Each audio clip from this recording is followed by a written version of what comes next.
এখন বর্তমান পরিস্থিতিতে বাউলদের উপরে অ্যাটাক হচ্ছে। আমরা বলবো বাংলাদেশের 90% মানুষ মুসলমান। মুসলমানদের অনুভূতিতে কেউ আঘাত দিতে পারবে না।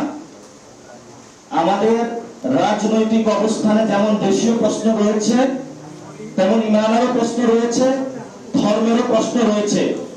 আমরা ধর্ম ছাড়া দেশও চাই না, দেশ ছাড়া আবার ধর্মও চাই না। আমরা এমন একটি রাষ্ট্র চাই যেখানে আমার ধর্মের প্রতি সবাই শ্রদ্ধা পোষণ করবে। আমাদের 90% মানুষ এখানে যারা রয়েছে তাদের ধর্মীয় বিশ্বাসে আল্লাহ রয়েছে, রাসূল সাল্লাল্লাহু আলাইহি ওয়াসাল্লাম রয়েছে, সাহাবায়ে কেরাম রয়েছে। তাদের এই ধর্মীয় অনুভূতিতে যারা আঘাত দিবে, অবশ্যই আমাদের ধর্মের জন্য আমাদেরকে দাঁড়াতে হবে। কিন্তু যিনি আঘাত দিবেন তাকে আমরা বিচারের আওতায় আনবো। আমরা নিজ হাতে বিচার বা আইন করে দিব না। এটাও আমাদের স্টেটের জায়গা থেকে কাজ করতে হবে। বর্তমান পরিস্থিতিতে বাউল, জারি, গাড়ি এগুলো আমাদের অনেক সাংস্কৃতিক ঐতিহ্য। কিন্তু জারি সাংস্কৃতিক ঐতিহ্যের মধ্য দিয়ে যদি কেউ ধর্মীয় বিভাজন সৃষ্টি করতে চায়, ধর্মের বিরুদ্ধে দাঁড়াতে চায়, অথবা ধর্মকে কেউ ব্যবহার করে ভোট ব্যাংক নিয়ে আসতে চায়, আমরা দুইটাই বিরোধী।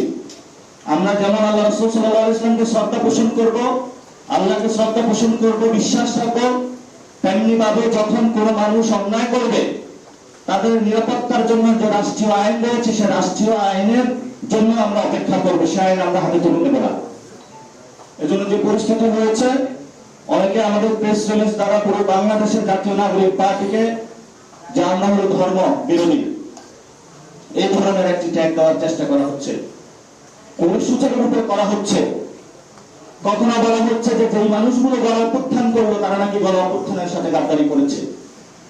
প্রতিনিয়ত প্রতি সেকেন্ডে আমরা আওয়ামী লীগকে কিভাবে ঠেকাইতে হয়, তাদের ফাইন্যান্সিয়াল, ইকোনমিক, পলিটিক্যাল প্রত্যেকটা জায়গায় আঘাত করে যাচ্ছি, প্রত্যেকটা জায়গা ভাঙচুর করে যাচ্ছি, নতুন একটি বাংলাদেশ পুনর্গঠন করে যাচ্ছি। কিন্তু এই মানুষগুলোর ক্যারেক্টার অ্যাসাসিনেশনের জন্য এমন কোন মানুষ নাই পলিটিক্যাল দলের যে যারা বিভিন্নভাবে হীন উদ্দেশ্যে এই কাজগুলো করে যাচ্ছে। আমরা তাদের কাছে একটা বিনীত আহ্বান রাখবো, আপনি দাঁড়িপাল্লায় ভোট পান, আপনি ধারে ভোট পান, আপনার সাথে আমার কিন্তু একটা ঐক্যবদ্ধতার জায়গা আছে ভারত এবং শেখ হাসিনার প্রশ্নে। এই অ্যাটলিস্ট এই স্পেসটুকু আপনারা নষ্ট করবেন না। বিএনপি এখানে ধর্মের প্রতি ভালোবাসা রয়েছে, জামায়াত ইসলামী ধর্মের প্রতি ভালোবাসা রয়েছে, এনসিপির ধর্মের প্রতি ভালোবাসা রয়েছে। কিন্তু আমরা স্পষ্ট বলতে চাই, আমরা ইসলাম ধর্মকে যেমন শ্রদ্ধা করতে চাই, সকল ধর্মের অধিকার নিশ্চিত